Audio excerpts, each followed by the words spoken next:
Saludos, titulamos este vídeo ¿Nos imponen la verdad los magos negros?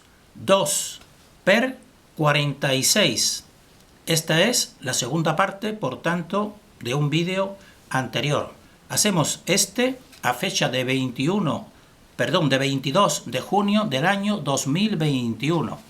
Y somos conscientes que en el vídeo anterior expusimos nuestro pensamiento simplemente para que cada cual pues discierna y lo ponga en duda o lo rechace o le sirva nuestro pensamiento, pero reconocemos que en un principio a una mayoría, pues les puede resultar algo descorazonador lo que hemos expuesto y volveremos a recordar en este vídeo de que existe un solo poder, un poder exterior que es superior al poder humano exterior, también podemos decir, de una mayoría, que toda la historia pues hay que dejarla, podemos decir así, en suspenso.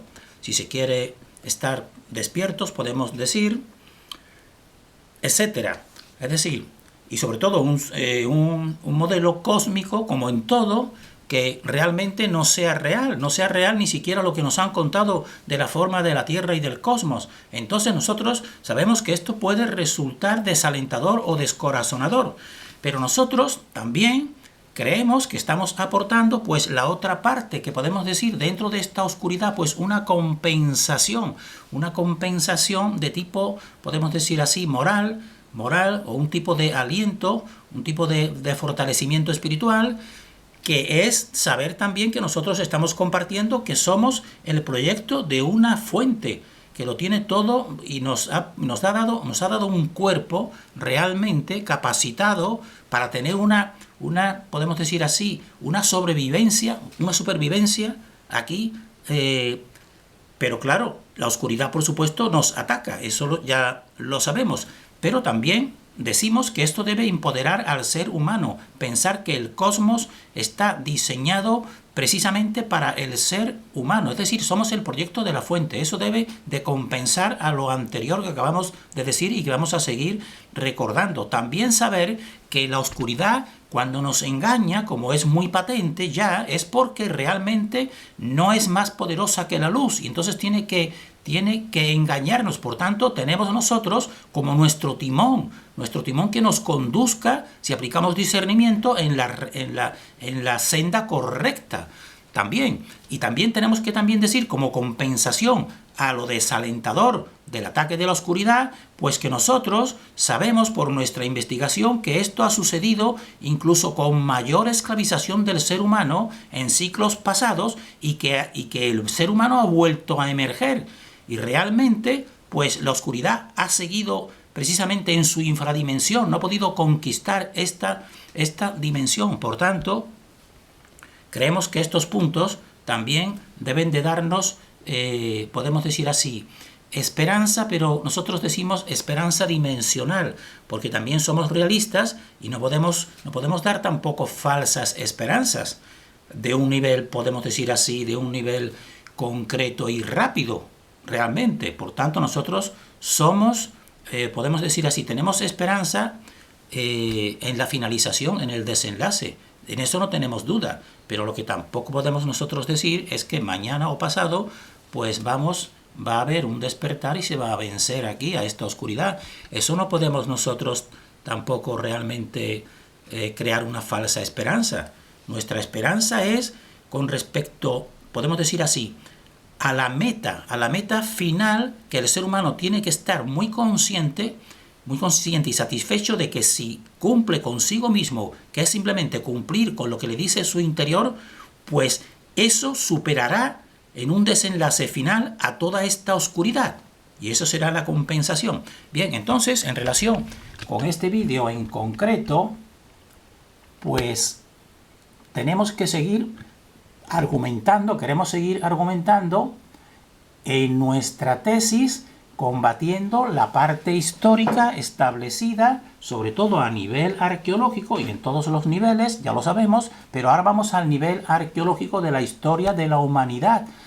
Entonces, vamos a recordar este vídeo, vamos a hacer un recordatorio del vídeo anterior, exponer nuestra tesis, exponer primero la tesis oficial que está establecida aquí por esta oscuridad sobre la historia de la humanidad. Después exponer nuestra tesis personal y dar un punto 4, unas pruebas o indicios que refuercen nuestra tesis personal, como ya tenemos que anticipar, y lo hemos dicho en un vídeo anterior, pues las ubicaciones en puntos elevados en donde aparecen estos que dicen vestigios más antiguos. Nosotros decimos, no son vestigios más antiguos milenarios, son simplemente después de los últimos reseteos que las humanidades sobrevivientes pues tenían que ir a los puntos elevados y ahí realmente pues desarrollar una vida en contacto con elementos naturales como la madera y la piedra tan sencillamente, pero no era nada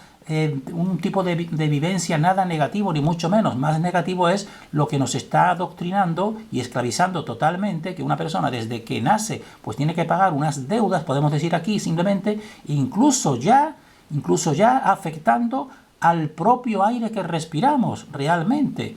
Entonces, por eso decimos que nos han ido también adoctrinando en que todo el pasado, pues el ser humano estaba muy mal, muy salvaje. Pues no ha sido así nunca ha sido así, porque después de un reseteo, pues la humanidad ha vivido de un modo natural, progresivamente. Y entonces vamos también a dar un punto número 5, presentar como una prueba de esto que decimos nosotros, de un testimonio de estas inundaciones cíclicas y de estos periodos que son de tipo paleolítico y neolítico y que no son tan antiguos, sino son simplemente después de cada reseteo, pues la cueva de Albuñol pues nos va a presentar, según nuestra opinión, pues unas pruebas de esto que decimos, que no son 40 siglos los que muestran esos vestigios, sino mucho más reciente. A lo mejor en vez de 40 siglos, pues a lo mejor unos 4 siglos simplemente, o incluso 3, o como máximo 6, pero no esa historia que nos han vendido de esta historia lineal de la humanidad. Entonces, recordamos brevemente el vídeo anterior. Decimos que un signo de estar despierto a un nivel de positivo, podemos decir así, de elevado de este despertar, sería considerar que existe un único poder exterior mundial y que es antihumano, que toda la historia es un reseteo adoctrinador cíclico, por tanto hay que ponerlo todo en cuestionamiento, y que el modelo de nuestro hogar cósmico pues hay que ponerlo también en cuestionamiento, y nosotros ofrecemos otro modelo para los buscadores de la verdad, que precisamente creemos que esa es nuestra mejor contribución a este despertar, el modelo que estamos presentando realmente. Entonces esos 3 aspectos o factores pues nos indican el grado de despertar. Y ahora, en relación con este vídeo que vamos a ir cuestionando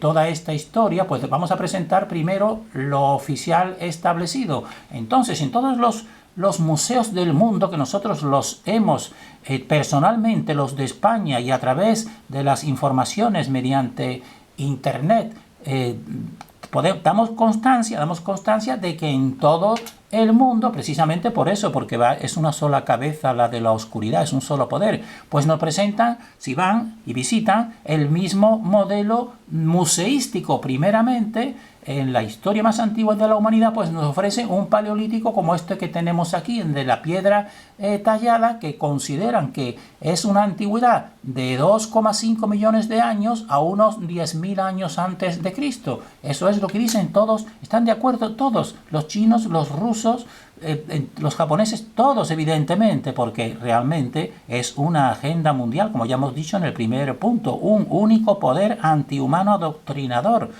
Y después verán que a continuación el siguiente paso, la humanidad pues sería del 5000 al 3000 antes de Cristo, aunque realmente estas dataciones también en distintas zonas pues son algo distintas, evidentemente, eso también hay que hacerlo constar, pero este sería el neolítico, en que entonces ya nos dicen que ya la humanidad pues se estableció de un modo más permanente, más sedentario, y entonces se cogió y se volvió ya agricultor, por ejemplo, y entonces aquí está la piedra que ya está no tallada, sino está pulimentada. Y entonces hay hachas que algunos de ellos, esto será otro tema a desarrollar nosotros en un futuro, que hay dos tipos de este tipo de hachas. Los que podemos decir normales de trabajo, mayoritarios, pero también unos que son altamente simbólicos y de alta tecnología. Pero eso sería otro tema a desarrollar. Pero entonces estos también lo encuentran en todos, a continuación, en todos los museos del mundo. Parece que una sola persona pues los ha establecido. Pues por supuesto, un solo poder, como ya hemos dicho en el punto número 1. Esto sería el neolítico. Y entonces, de tal manera que aquí, por ejemplo, esta foto la hicimos nosotros en el Museo Alba de Tormes de Salamanca, muy didáctico entre comillas, que este sería realmente ya aquí, pues, una síntesis. Primero, la piedra tallada, paleolítico más o menos, después la neolítica, mucho más fina, por ejemplo, podemos decir, y después la edad de los metales, podemos decir, cobre, bronce, hierro, etcétera. Entonces esta sería la historia que nos ofrecen, pero de un modo lineal, y nosotros decimos, no es así ni ha sido así. Esos vestigios responden a nuestra tesis personal de que estos artefactos pues corresponden a reajustes dimensionales y también a episodios de inundaciones barro. Y entonces, eso es lo que testimonian esos artefactos. Entonces, ¿cuál sería un sustento de esta teoría? Pues que evidentemente en nuestro entorno ya decimos que están en ubicaciones, un punto sería que están en ubicaciones en puntos elevados, precisamente para protegerse de esos efectos de la licuefacción. Y por tanto, después de un episodio catastrófico, pues entonces la humanidad pues parte de cero tecnología. Y entonces eso, las ubicaciones, junto también con los mismos artefactos y los mismos vestigios, como este que vamos a presentar de la cueva de Albuñol, en el sur de España, pues nos dan testimonio de que no son tan antiguos, que están elevados y que no son tan antiguos, ni mucho menos, sino esta es la explicación más coherente que consideramos nosotros, que entonces el ser humano pues se produce un momento catastrófico y entonces supervivientes pues van a los puntos elevados y ahí desarrollan una vida como la que tenemos aquí, una vida de tipo neolítico, pero no era infeliz ni mucho menos, viviendo familiarmente y desarrollando realmente sus propias facultades y facultades también espirituales, que de eso no se habla. Ahora nos están dando las facultades, por ejemplo, de estas comunicaciones mediante esta tecnología moderna, pero eso también evita que el ser humano desarrolle su telepatía, que estaría llamado para eso precisamente. Pero estas inundaciones y estos reseteos precisamente lo que hacen también es cortar sobre todo con las personas más dormidas. Por eso nosotros queremos contribuir al despertar de la mayoría que podamos. Entonces, hemos dicho que y presentamos que, por ejemplo, los vestigios neolíticos o calcolíticos, aquí en nuestro próximo entorno, pues están en sitios elevados como es aquí en la población de Valencina de la Concesión, 100 metros más arriba de Sevilla, y en la parte de Sevilla mismo, pues un cerro más elevado del entorno, pues sería el entorno de Miraflores. Y ahora vamos a centrarnos en la cueva de los murciélagos de Albuñol, Granada. Entonces, para todo esto lo estamos haciendo para dar argumentación de nuestra tesis de que estos artefactos que se encuentran y nos dicen que vienen desde millones de años hasta 5.000 años de antigüedad, y son los más antiguos para decir que no es así, sencillamente. Entonces, aquí en Albuñol, que está en la costa granadina, en el sur de España, pues está esta población, esta localidad de Albuñol. Y entonces aquí se ve a la derecha lo que se llama la Rambla de Aldayar. Y entonces a partir de aquí pues se producen unas elevaciones. Y en esas elevaciones, precisamente concordantes con lo que estamos diciendo de supervivientes, poder vivir, pues está la cueva de los murciélagos. Entonces esta es una elevación que también se le llama Rambla de las Angostaduras, como están viendo, un lugar muy angosto, y muchos excursionistas pues tienen que ir subiendo algunos para ver in situ esa cueva de los murciélagos, y esto es coherente con lo que decimos, se fueron a un punto más elevado precisamente, aunque es un punto, como están viendo aquí, muy inhóspito, pero no tenían más remedio ante esta licuefacción o estos semidiluvios. Y vamos a presentar lo que nos dice la oficialidad. Entonces, en esta página que encuentran también en Facebook del Museo Arqueológico Nacional de España, pues nos hablan del ajuar funerario de la Cueva de los Murciélagos de Albuñol, Granada. Hay que diferenciar esta Cueva de los Murciélagos de otra distinta. Por eso decimos, hay que señalar que esta es la de Albuñol, de Granada. Y entonces ahí pueden parar y leer lo que nos dice la oficialidad de esa cueva, el ajuar que se encontró, un cestillo con sus dimensiones, etcétera. Y también reconocen que don Manuel de Góngora y Martínez fue uno de los exploradores que en el siglo XIX pues dio a conocer, y a ese es al que nosotros nos vamos a remitir. Y entonces estas sandalias y unos cestillos que decimos, o unas bolsas, son las que a nosotros nos van a dar la indicación de que no son tan antiguos, ni mucho menos como nos dicen, de miles de años, en todo caso de cientos de años. Entonces son cestos de espartos que abrigaban diversos materiales como ocre, mechones de cabello humano, conchas de molusco e incluso semillas de adormideras de la papaver somnífero, que han sido interpretadas por algunos investigadores como la primera evidencia de la utilización de plantas opiáceas en un contexto ritual durante la prehistoria. Y nos dicen, las dataciones realizadas, y aquí se refieren al carbono 14, permiten situar estos conjuntos entre 5200 y 4000 a.C. en un contexto cultural neolítico. Y nosotros esto es lo que vamos a combatir. Vamos a decir que esas pruebas, como otros muchos investigadores que han sido silenciados y apartados, pues no dan validez a esas mediciones del carbono 14 y a esa antigüedad, que es lo que nosotros queremos ver. Pero presentamos esto para que vean que esto es la tesis de la oficialidad. Y aquí tienen uno de estos elaborados, maravillosamente elaborados, cestos o bolsas, que nosotros lo vamos a poner al final para que lo miren con más detenimiento. Y fíjense que conserva, no sé si aquí no se verá muy bien, pero nos lo dicen evidentemente, el color, incluso el color más verde, haciendo unos dibujos simétricos. Esto es una obra de realización auténticamente humana, que nos indica que esa mano que realizó y esa mente que realizó pues estas obras no era primitiva ni salvaje, ni muchísimo menos, y que no son tan antiguas ni muchísimo menos, como vamos a ir nosotros intentando pues exponer y argumentar. Fíjense que sandalias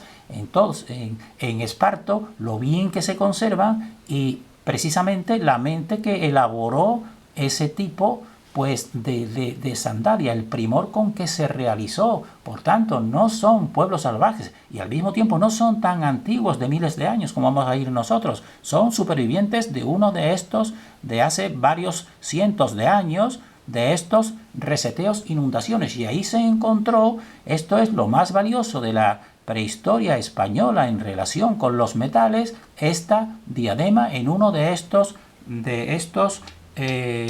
personajes momificados. También nos dicen que llevaba esta cadena pues en su cabeza. Fue hallada en el año 1857 y es una cinta de oro fino de forma fusiforme, de mayor anchura en su centro, que se estrecha progresivamente, es decir, aquí te la están describiendo, siendo sus dimensiones 53,5 por 5,7 centímetros. Se considera, por tanto, pues lo mejor en tipo metal prehistórico de España, realmente. Por eso estamos trayendo, pues, ahora la información oficial. Y aquí te lo describe también Isidro Toro Moyano, que es el director del Museo Arqueológico de Granada, porque estos vestigios se han llevado al Museo Nacional, pero también en Granada, donde suelen estar más permanentes. Aquí está esa diadema a la derecha, y aquí él te lo describe todo lo que también describe el personaje que estuvo in situ, que nosotros nos vamos a remitir a él porque nos ofrece mucha más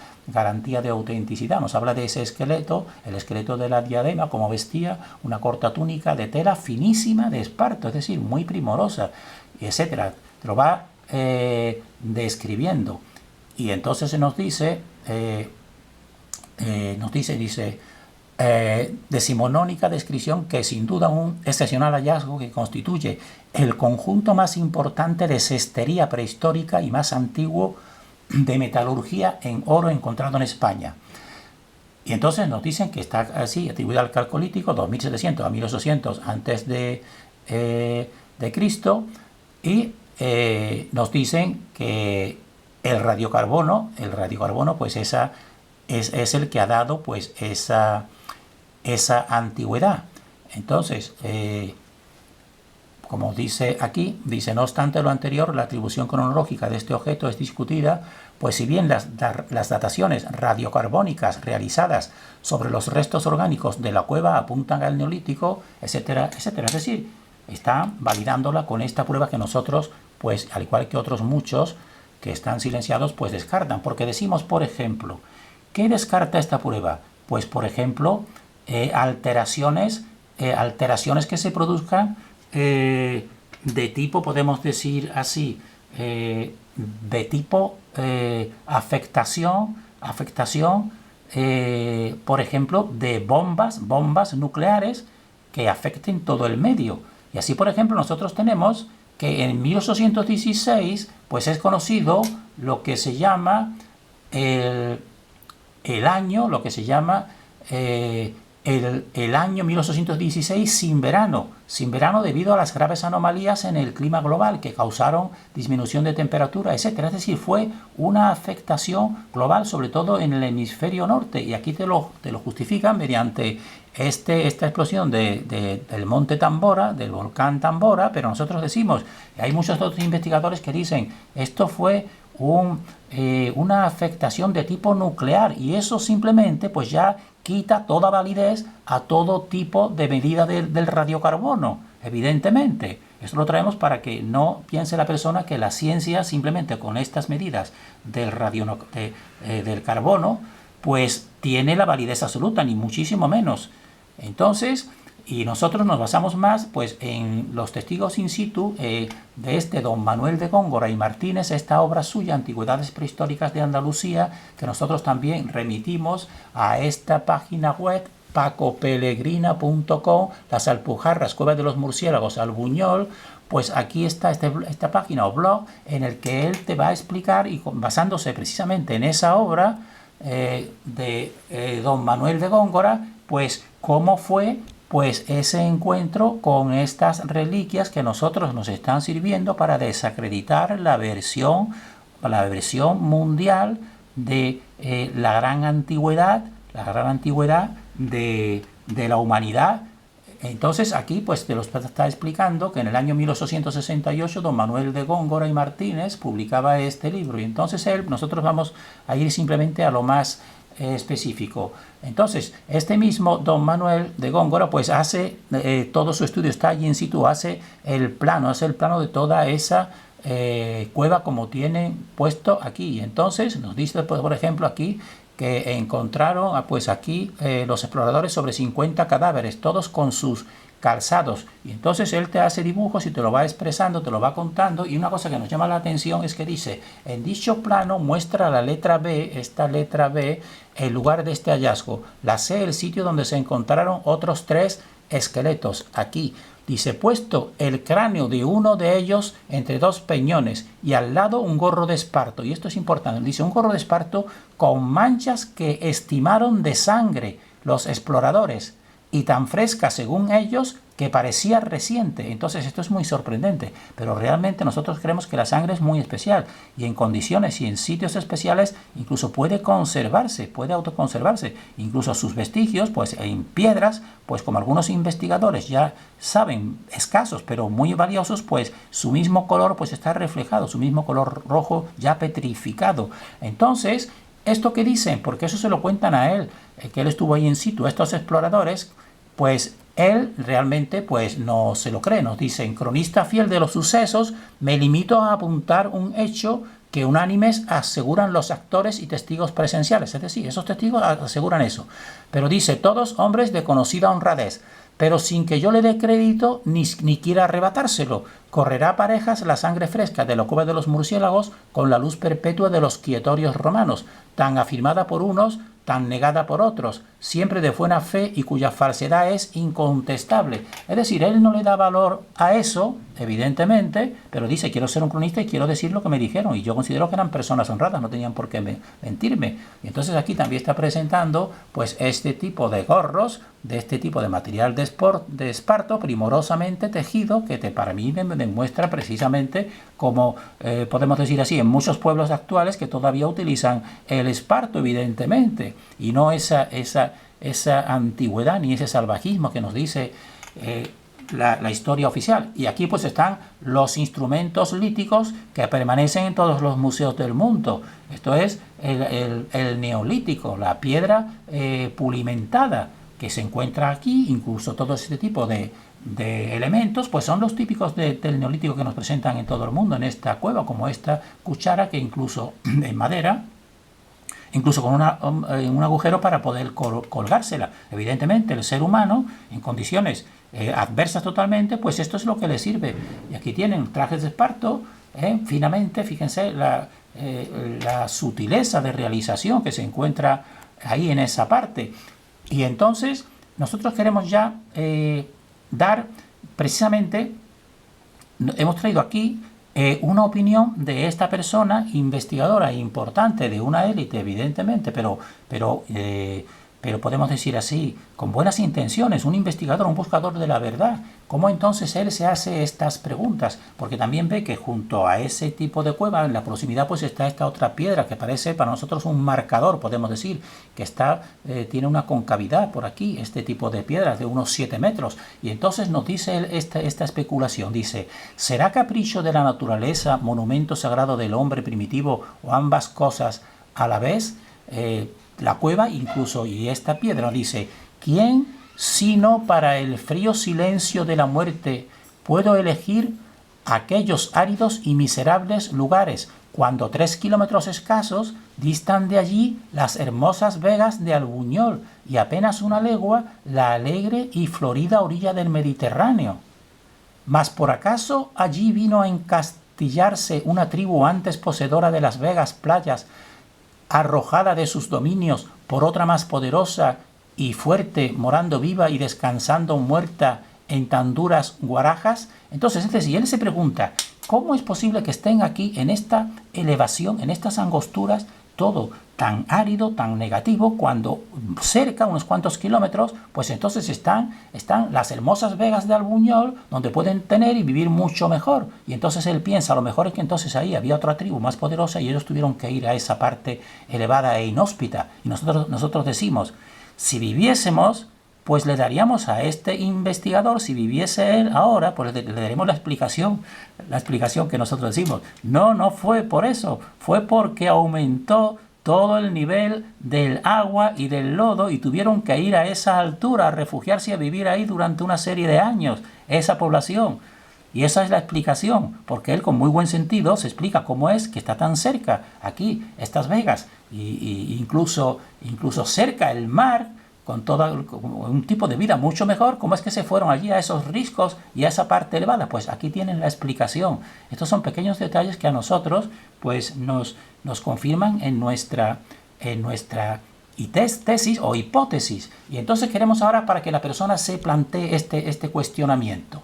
¿Puede permanecer un elemento de naturaleza orgánica? Al decir de naturaleza orgánica queremos decir, por ejemplo, esparto o pieles, es decir, tejidos que han sido vivos.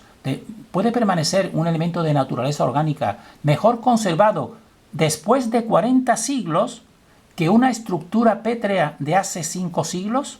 Que la persona se plantee este cuestionamiento para ver que realmente le encajan las piezas que nosotros estamos diciendo. Porque, por ejemplo, aquí la empresa de canteros MSC Artesanos lleva ya casi 30 años, y esto hablamos de nuestro entorno próximo, 30 años de trabajos ininterrumpidos en la Catedral de Sevilla, que nosotros los hemos visto, incluso los seguimos estando viendo. Más de 30 años, muy recientemente. ¿Por qué? Porque la piedra está deteriorada, incluso la cambian, incluso la protegen, etcétera, etcétera. Y entonces eso hace, como nos dicen, unos 5 siglos de que se construyó aproximadamente esa catedral. Tendría simplemente una antigüedad de 5 siglos. Pues entonces necesita reparaciones. Entonces, ¿cómo es que se conserve? ¿Cómo es que es posible que se conserve precisamente este elemento orgánico, conservando incluso color, mientras que este pétreo, que tiene solamente 5 siglos, pues necesita reparaciones? ¿Y qué pasa? Que ha permanecido 40 siglos. 40 siglos de esa forma tan, podemos decir así, tan perfecta como estamos viendo aquí, conservando incluso el color con distinto tipo geométrico. que cada persona piense esto simplemente aplicando su discernimiento, pues creemos que fácilmente llega la persona a decir, bueno, no cuadra que esto esté, que parece que lo han hecho muy recientemente, tenga 40 siglos, y que tiene como máximo, vamos a suponer, 5 siglos, pues tengan que estar reparando, y este es pétreo y este es orgánico. En fin, nosotros queremos presentar cuestionamientos para que la persona llegue a dudar de todo lo establecido por esta oscuridad. Deseamos fuerza interior, sobre todo en este ataque, y también que la persona llegue a pensar que precisamente gracias a este ataque también es por lo que algunos estamos descubriendo todas las verdades que siempre han estado ocultas.